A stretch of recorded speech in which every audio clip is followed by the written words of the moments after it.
여호수아 8장 1에서 17절 말씀.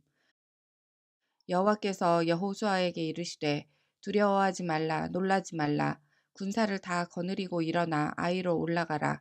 보라 내가 아이 왕과 그의 백성과 그의 성읍과 그의 땅을 다 내 손에 넘겨 주었으니 너는 여리고와 그 왕에게 행한 것 같이 아이와 그 왕에게 행하되 오직 거기서 탈취할 물건과 가축은 스스로 가지라. 너는 아이 성 뒤에 복병을 둘지니라 하시니 이에 여호수아가 일어나서 군사와 함께 아이로 올라가려 하여 용사 3만 명을 뽑아 밤에 보내며 그들에게 명령하여 이르되 너희는 성읍 뒤로 가서 성읍을 향하여 매복하되 그 성읍에서 너무 멀리 하지 말고 다 스스로 준비하라.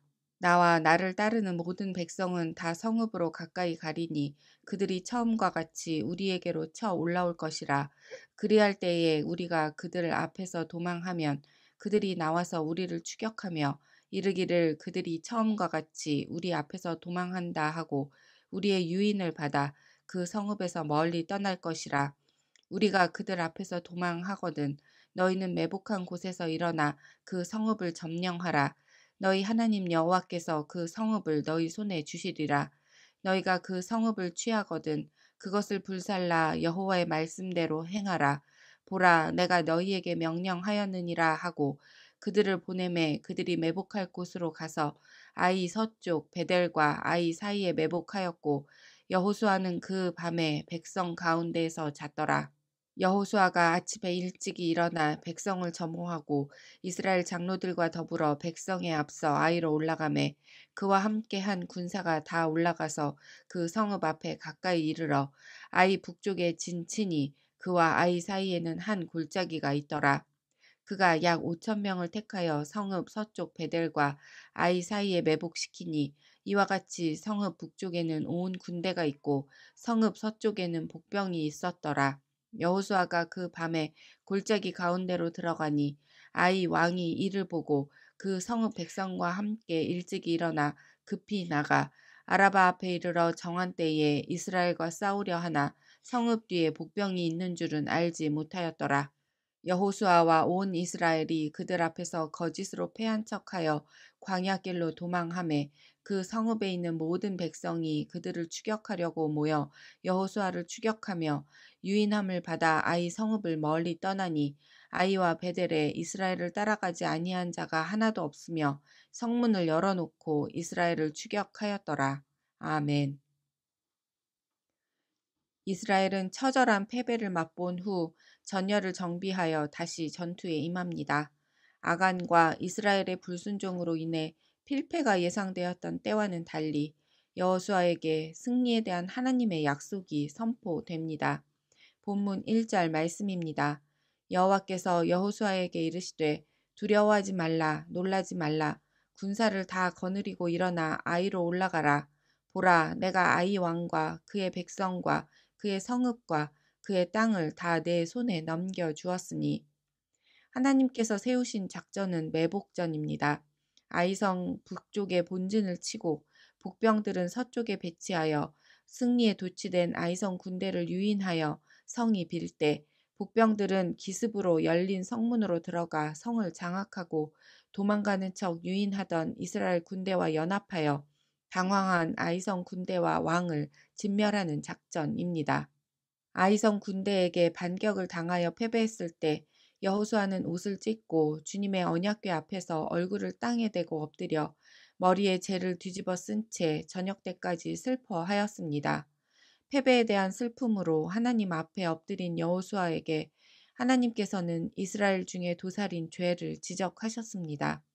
그러므로 아이성 전투에서 반드시 패하지 않을 수 있는 유일한 길은 하나님의 명령에 순종하는 것뿐임을 이번 전투에서 반드시 배워야 합니다. 이스라엘은 전쟁 준비를 통해 전쟁에 임하는 군대가 아닙니다. 아무런 무기 없이 함성으로 무너져 내린 성으로 진격하는 군대이면서 동시에 철저한 매복전이라는 전쟁 전술로도 성을 빼앗는 군대입니다. 철저히 하나님의 명령에 순종하여 쟁취되는 승리를 통해 세워가는 하나님 나라 군대이기 때문입니다. 가나안은 이미 하나님께서 500여 년 전에 아브라함과 맺으신 약속을 통해 이스라엘에게 예비된 땅입니다. 하나님의 통치가 눈에 보이는 나라의 형태로 세상에 등장하는 역사적이고 실제적인 전쟁사입니다. 본문 2절 말씀입니다.